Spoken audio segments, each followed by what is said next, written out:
नमस्कार मित्रों, इसके पहले आपने देखा इस वीडियो के पहले कि हमारा पास्ट कंटिन्यूअस टेंस कैसे होता है। आज हम पहचान करेंगे कि पास्ट परफेक्ट टेंस। तो आपने देखा था कि पास्ट परफेक्ट टेंस हमारा 2-3 तरीके से बनता है। कैसे बनता है? इसमें 2 कार्यों का वर्णन पास्ट टेंस में पाया जाता है। दोनों टेंस हमारे पास्ट में ही होते हैं, कभी कभी 2 कार्य हो जाते हैं, ठीक है। लेकिन जब 2 कार्य होंगे तो क्रिया भी 2 रहेगी।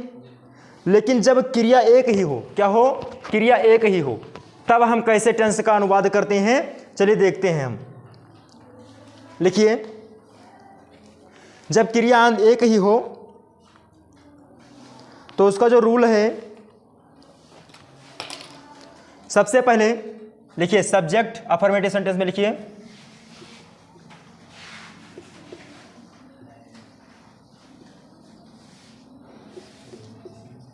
साधारण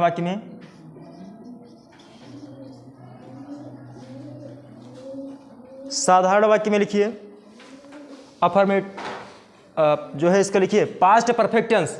पास्ट परफेक्ट टेंस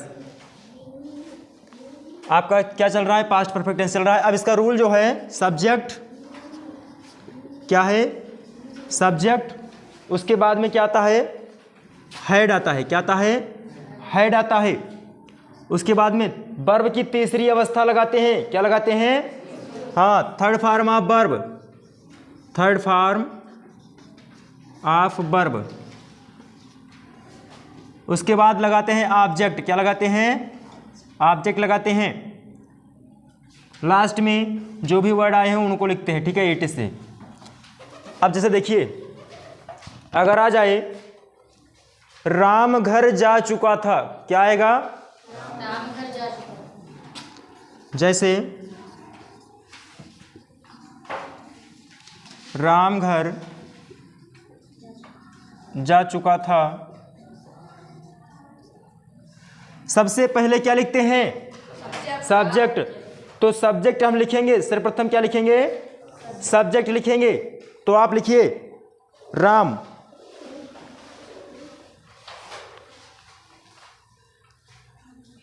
लिखिए राम। उसके बाद मैंने क्या बताया? चाहे एक वचन हो करता, चाहे बहुवचन हो, इसमें एक ही हेल्पिंग वर्ब है, वो है क्या है? हैड। क्या है? हैड। अब देखिए वर्ब की तीसरी अवस्था, मैंने कहा था कि पहचान को छोड़ करके आगे बढ़ेंगे और वही हमारा वर्ब होता है। तो गो मतलब जाना, और मैंने बताया था थर्ड फॉर्म क्या होता है? गॉन। और फिर कहाँ को? हाँ, तो होम। लिखिए इसको,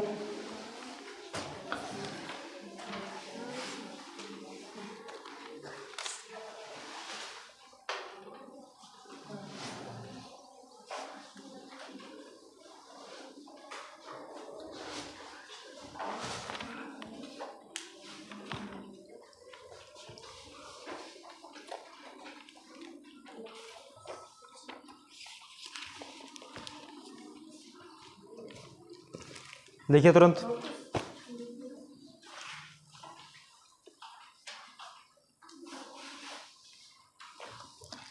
तो ये तो हो गया कि जब वर्ब एक ही होती है। क्या होती है? जब वर्ब एक ही होती है। देखिए इसमें कितने वर्ब हैं? एक ही है ना। तो हमारा ये क्या है? पास्ट परफेक्ट टेंस है कि नहीं है? अब देखिए, अगर 2 वर्ब आ जाए, 2 कार्य हो रहे हों, जब कार्य 2 होंगे तो वर्ब भी 2 होगा। तो लिखिए, ये 2 तरीके से बनता है। ये आपका हो गया साधारण वाक्य। हो क्या हो गया? अब इसमें साधारण वाक्य में भी 2 प्रकार से बनता है। एक में आता है पहले और एक में आता है बाद। एक शब्द आता है पहले, एक शब्द आता है बाद। ये दोनों हमारा टाइम बताता है। क्या बताता है? टाइम बताता है। मिटा लें इसको। ये समझ में आ गया कि सबसे पहले सब्जेक्ट लिखते हैं, उसके बाद में हेल्पिंग वर्ब लिखते हैं, और उसके बाद में क्या लगाते हैं? वर्ब की तीसरी अवस्था का प्रयोग कर देते हैं। हाँ, तो लिखिए,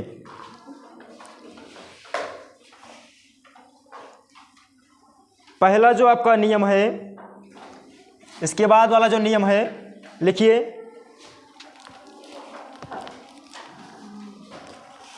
ऐसे वाक्यों में ऐसे वाक्यों में जिनमें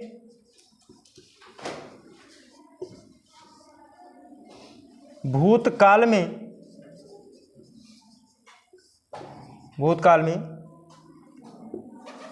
दो कार्यों का होना पाया जाए।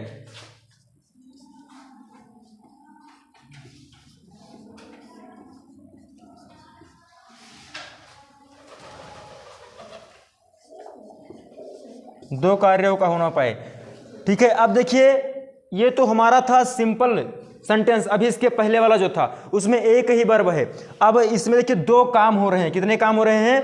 दो काम हो रहे हैं। और टेंस हमारा रहेगा पास्ट टेंस, मतलब भूतकाल रहेगा और दो काम साथ साथ में होंगे।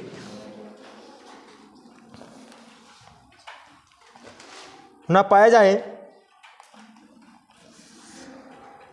तो लिखिए उनमें जो काम पहले, जो काम, ये नोटिस कीजिएगा इसको, पहले समाप्त हो गया हो, समाप्त हो गया हो, समाप्त हो गया हो, उसका अनुवाद, उसका अनुवाद पास्ट परफेक्ट टेंस,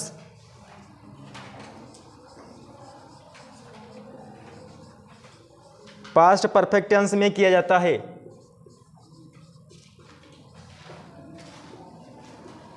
अभी एग्जाम्पल के तौर से हम समझेंगे, ठीक है।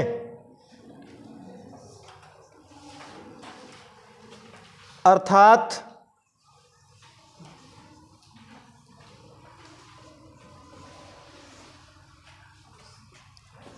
उसमें पहले क्या रहेगा? सब्जेक्ट रहेगा। अभी आपको जो मैंने बताया था पहले वाला वाक्य, उसमें आपने क्या किया था? सबसे पहले सब्जेक्ट लिखा था, उसके बाद में हेड लगाया था, तो हमारा पास्ट परफेक्ट टेंस था ना।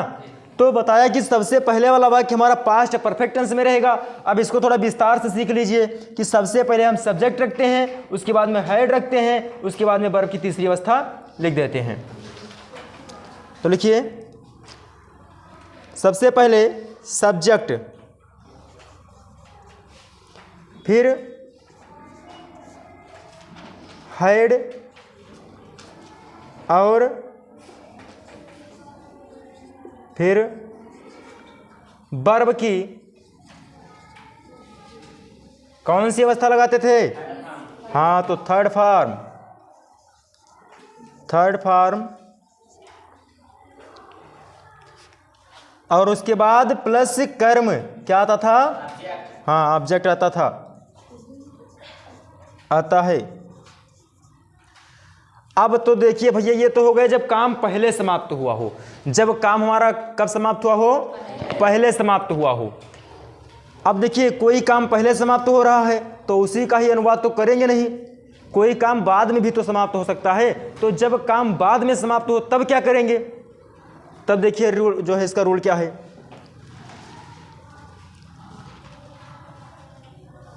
और इसे में लिख लीजिए, और जो काम बाद में समाप्त हुआ है, या समाप्त काट दीजिए, ठीक है, इसको बाद में हुआ है, बाद में हुआ है,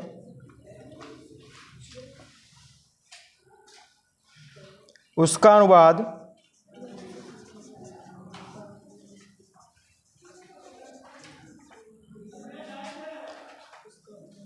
सिंपल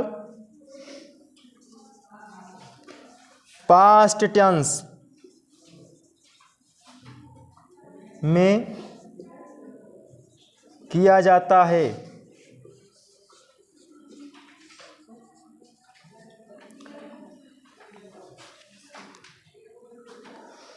अर्थात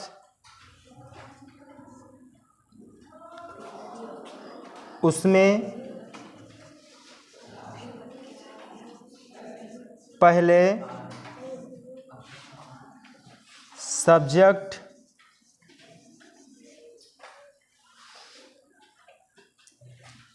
प्लस वर्ब की दूसरी अवस्था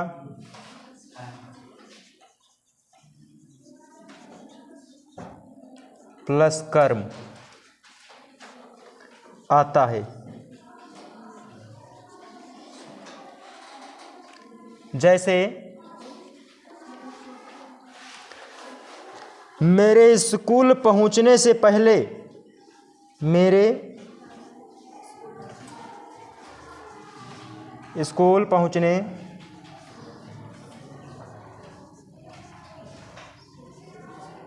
से पहले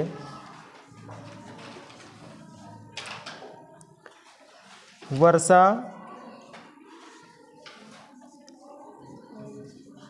आरंभ हो चुकी थी।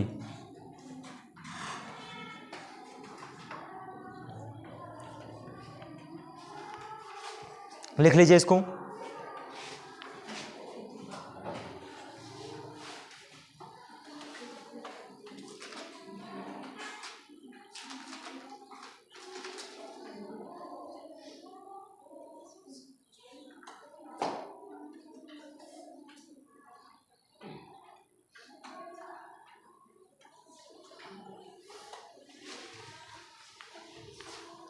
ये नजर आ रहा है ना, मेरे स्कूल पहुंचने से पहले वर्षा आरंभ हो चुकी थी।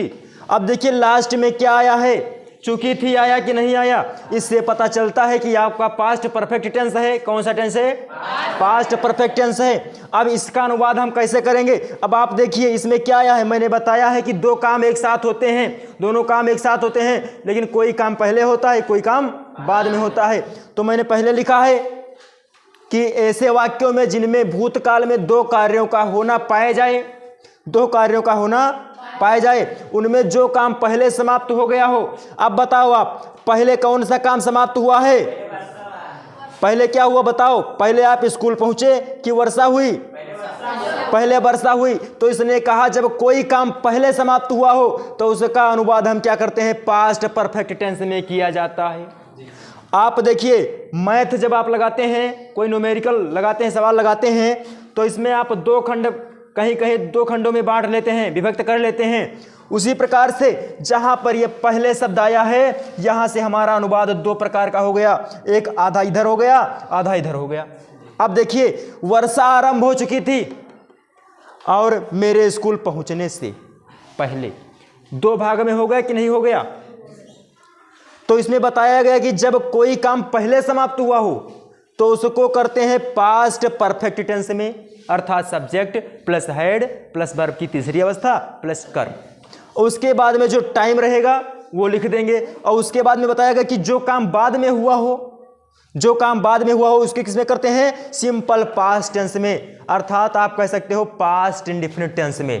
पास्ट इंडेफिनिट टेंस में मैंने आपको बताया था पास्ट कंटीन्यूअस टेंस के पहले कि पास्ट इंडेफिनिट टेंस कैसे बनता है। उसमें आप लगाते थे कि सब्जेक्ट और वर्ब की दूसरी अवस्था लगाते थे। तो आज हम देखते हैं अब इसका अनुवाद कैसे करेंगे। मिटाला जाए इसको।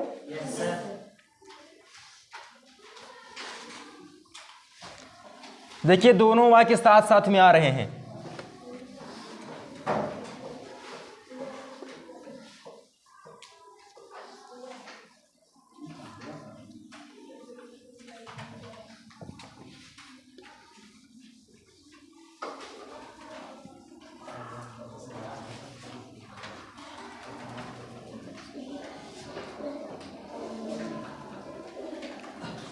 चलिए लिखिए इसको।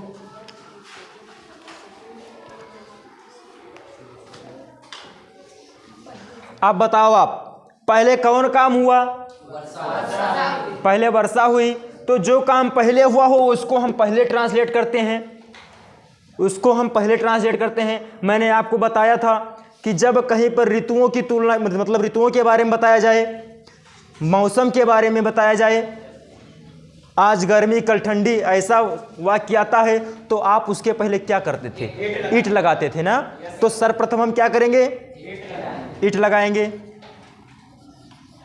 इट लगाएंगे। अब बताइए उसके बारे में मैंने बताया था, उसके बाद में क्या लिखते हैं, क्या लगाते हैं, हाँ हेल्पिंग वर्ब आप कहते हो ना, तो helping verb past perfect tense का क्या होता है, तो इसके बाद क्या लिखेंगे, हैड। अब बताओ मैंने कहा था कि आरंभ, अब देखो आरंभ के वर्ब लिखते हो कि नहीं लिखते हो, इसके बाद क्या लिखते थे, वर्ब लिखते थे कि नहीं लिखते थे, हाँ तो वर्ब लिखिए। तो आरंभ क्या है, वर्ब है, इसकी अवस्था लगाएंगे तीसरी, कौन सी अवस्था, तीसरी अवस्था, तो तीसरी अवस्था होती है वेगन, क्या होती है, हाँ लिखिए इसको, वेगन हो गया। अब देखिए क्या हो रही है, तो लिख दीजिए टू रेन, क्योंकि वर्षा को कराया जा रहा है इसलिए टू रेन लिख दिया गया। उसके बाद मैंने बताया था, अब देखिए आपका वर्षा आरंभ हो चुकी थी, ये वाला वाक्य कंप्लीट हुआ। जब पहले शब्द आया तो इसको हमने पहले बनाया, मतलब जो काम पहले हुआ उसको हम पहले बनाते हैं। जो काम पहले हुआ, पहले वर्षा हुई तब आप स्कूल पहुंचे, है कि नहीं, मतलब आपके स्कूल पहुंचने से पहले ही वर्षा हो गई थी, तो जब काम पहले हुआ उसको हमने पहले अनुवाद कर दिया। समझ में आया। अब देखिए उसके बाद आया पहले, पहले की अंग्रेजी क्या होती है, बिफोर होती है, तो क्या लिखेंगे, बिफोर। अब दूसरा वाक्य बनाइए, दूसरा वाक्य क्या है, मेरे स्कूल पहुंचने से पहले, तो पहले की अंग्रेजी तो लिख गई, अब मेरे स्कूल पहुंचने से क्या है, तो मेरे की अंग्रेजी हो जाएगी आई, क्या हो जाएगी, आई। और आप जानते हैं पास्ट इंडेफिनिट टेंस में वर्ब की दूसरी अवस्था का प्रयोग करते हैं, कौन सी अवस्था, तो रीच की जो सेकंड फॉर्म है वो रीच्ड होता है, क्या होता है, हाँ तो लिख लीजिए आई रीच्ड। अब देखिए कहां, कहां पहुंचने से पहले, तो स्कूल लिख दीजिए, टू लगा दीजिए, कोई फर्क नहीं पड़ेगा, स्कूल लिख दीजिए। अब ऐसे हम एक वाक्य और देखेंगे, अगर ये समझ में आपके कम आया है तो दूसरा वाक्य भी हम ले चलते हैं। इसको पहले नोट कर लीजिए।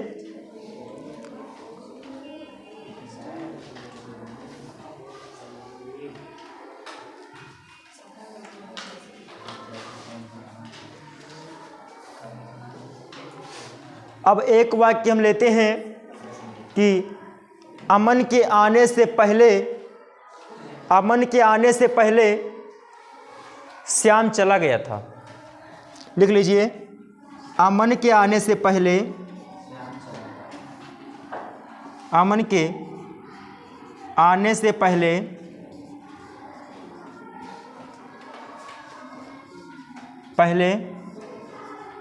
श्याम चला गया था।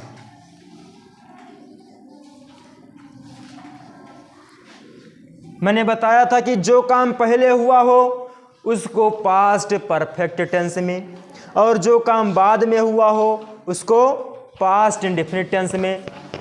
तो बताइए कि कौन सा काम पहले हुआ भैया, हाँ अमन जब बाद में तो आया और इसके पहले ही श्याम निकल गया, मतलब चला गया।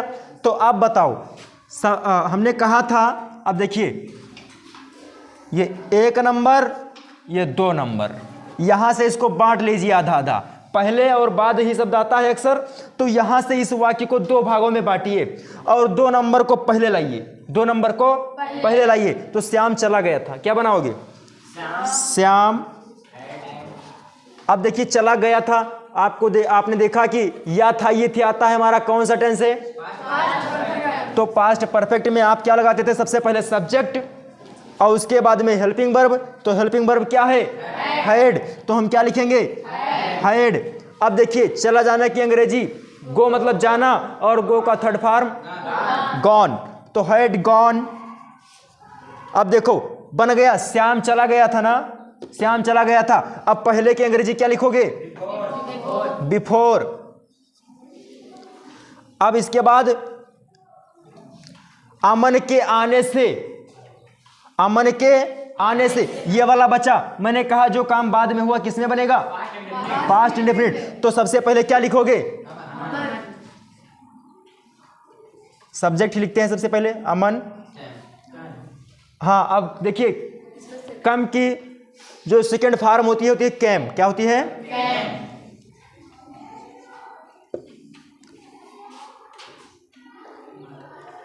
बन गया?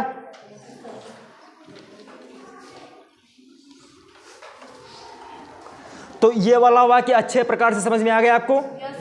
जब दो काम हों और उसमें मतलब बीच में आ गया हो पहले। क्या शब्द आया हो? पहले। इतना बड़ा हिंदी में अगर है वाक्य तो आप इसको अंग्रेजी में कैसे करेंगे? तो इसको हम दो खंडों में बांटेंगे। कितने खंडों में? दो खंडों में। और क्या करेंगे? अगर पहले वाला आया है पहले और जो काम पहले समाप्त हुआ हो उसको हम सबसे पहले पास्ट परफेक्ट टेंस में, और जो काम बाद में समाप्त हुआ हो उसको पास्ट इंडेफिनिट टेंस में। आप खुद अंदाजा लगा लीजिए, गया था, गई थी, ये सब आया हो तो हमारा पास्ट परफेक्ट टेंस है, तो इसको पास्ट परफेक्ट बनाएंगे। और इसमें आने, मैंने कहा था ये आए हूं तो पास्ट इंडेफिनिट होता है। खुद ब खुद ये बता रहा है कि मैं पास्ट इंडेफिनिट टेंस में बनूंगा, तो फिर इसमें ज़्यादा माइंड लगाने की आवश्यकता है ही नहीं। तो ये समझ में आ गया? जब पहले आया हो तो 2 नंबर आगे आएगा, 1 नंबर पीछे जाएगा। समझ में आ गया? तो इसको मिटा लें।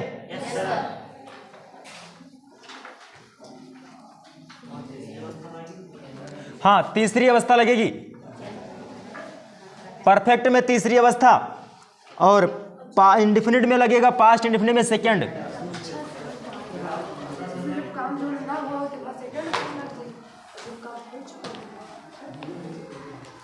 अब देखिए दूसरा नियम है, यदि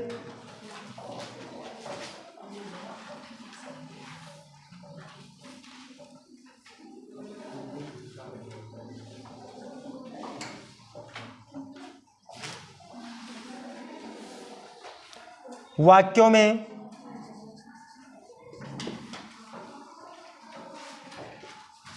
बाद या पश्चात शब्द आया हो। पश्चात और बाद एक ही है, ठीक है? शब्द आया हो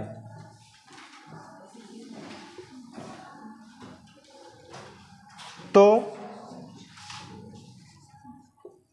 बाद में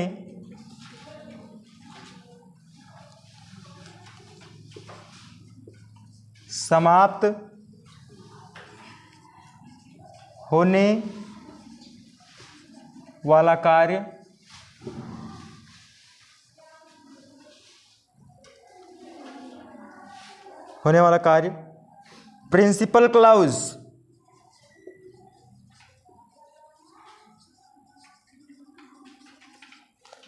प्रिंसिपल क्लॉज होते हैं।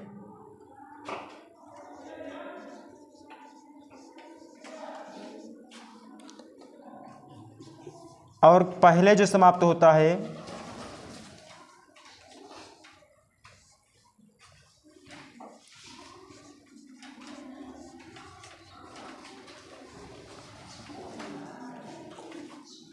ये जो होता है हमारा सबऑर्डिनेट क्लॉज होता है।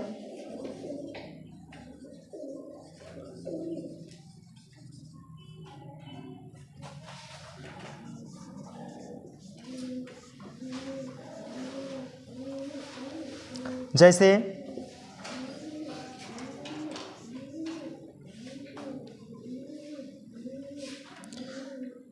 डॉक्टर के आने के बाद रोगी मर गया था। डॉक्टर के आने के बाद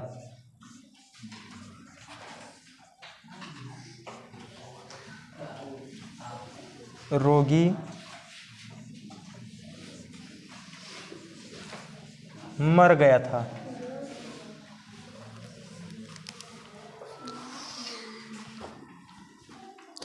देखो मैंने क्या बताया, पुराना ही नियम फॉलो कर लो। जो मैंने क्या कहा था कि 1 नंबर मानो, इसको मानो यहां से 2। अब बताओ, इसमें भी कहा गया कि बाद या पश्चात शब्द आया हो। ध्यान में यह होना चाहिए कि बाद या पश्चात। तब हम क्या करते हैं कि एक होता है प्रिंसिपल क्लॉज और एक होता है सबऑर्डिनेट क्लाउज। क्या होता है? Subordinate clause. हाँ, ये होता है आश्रित उपवाक्य और ये होता है मुख्य उपवाक्य, होता है आश्रित उपवाक्य। ठीक है, समझ में आया? अब देखिए क्या है, अगर आ गया डॉक्टर के आने के बाद रोगी मर गया था। अब बताओ बाद में कौन काम हुआ? बाद में कौन काम हुआ? हाँ बताओ। रोगी मर गया। रोगी मर गया था, है नहीं? अब ध्यान से देखिए, सबसे पहले इसको लाइए, बनाइए। क्या करेंगे? तो रोगी मर गया था, बनाइए इसकी अंग्रेजी। हाँ लिखिए, द पेशेंट लिखिए। पेशेंट की स्पेलिंग जानते हो क्या होता है? अक्सर लोग इसमें जो है कंफ्यूज हो जाते हैं। हाँ, PATIENT पेशेंट ये होता है। ठीक है, आप बताओ गया था क्या है? गया था। आया है तो क्या होगा? हैड नहीं होगा। यही तो प्रॉब्लम है, प्रॉब्लम की जड़ यही है। मैंने बताया था जब पहले आया हो तो पीछे वाला वाक्य बनता है पास्ट परफेक्ट में, लेकिन जब बाद आया हो तो ये बनता है पास्ट इंडेफिनिट में। किसे बनता है? Past indefinite. तो क्या होगा? डाइड होगा। क्या होगा? डाइड होगा, डाइड। अब लिखिए, आफ्टर, बाद की अंग्रेजी होती है आफ्टर। क्या होती है? आफ्टर। अक्सर जो बाइक निकलती है अचीवर वगैरह तो उसमें कहीं कहीं लिखा रहता है, देखेंगे आफ्टर लिखा रहता है, वो बताएंगे। फिलहाल जो वाक्य चल रहा है इसको देखिए। अब देखिए, जो काम मैंने बताया ये वाला बाद में बनेगा। मतलब सीधी सी समझ रखिए कि जब पहले शब्द आया हो तब ये वाला वाक्य किसमें बनता है? पास्ट परफेक्ट में। जब ये बाद में आया हो तो ये पास्ट इंडेफिनिट हो जाएगा। पहले तो पास्ट परफेक्ट, बाद तो पास्ट इंडेफिनिट बनेगा, तो यही आगे। समझ में आया? तो अब देखिए, आफ्टर डॉक्टर के आने की, क्या बनाएंगे? डॉक्टर के आने के। तो द डॉक्टर लिखिए, द डॉक्टर। आप बताओ, मैंने बताया था केम नहीं, ये प्रेजेंट इंडेफिनिट का है बना रहे हो। पास्ट परफेक्ट चलेगा तो हैड लगाओगे कि नहीं लगाओगे? हैड, हाँ लिख दो। इसके बाद में वर्ब लिख दो। अरे कम, केम, कम ही होगा। कंफ्यूज हो गए क्या? चलिए एक बार मैं इसको रिकॉल कर ले रहा हूं। अक्सर लोग इस टेंस में कंफ्यूज होते हैं, इसलिए मैं बार बार बता रहा हूं। सिंपल सा ट्रिक है, तरीका बढ़िया साधारण सा। जब पहले शब्द आ जाए, क्या जाए? पहले शब्द आ जाए वाक्य के बीच में, तब जो पीछे वाला टेंस होता है, पीछे वाला जो वाक्य होता है, मैंने यहां से देखो दो भागों में बांटा कि नहीं बांटा? जब पहले आ जाए यहां, तब ये वाला जो वाक्य है ये हमारा बन जाएगा पास्ट परफेक्ट टेंस में। किसे बन जाएगा? पास्ट परफेक्ट में बन जाएगा। अब ये वाला पीछे चला जाएगा तो पास्ट इंडेफिनिट बनेगा। ध्यान आपको एक ही रखो, दूसरा ऑटोमेटिक बन जाएगा। तो ये जब पहले आया हो तो ये किस में बनेगा? Past perfect. और जब बाद आया हो तो ये किस में बनेगा? Past indefinite. समझ में आ गया? लिखा यही पहले जाएगा, ये पीछे वाला 2 नंबर आगे आ जाता है। मिटा ले। समझ में आ गया? आप बताओ, नहीं शब्द आ जाए तब क्या करोगे? बीच में तो सेम वही चीज है, कोई अंतर नहीं है। जैसे नॉट आ जाए, नेगेटिव सेंटेंस अगर आ जाए तब क्या करोगे? सिंपल सा तरीका है।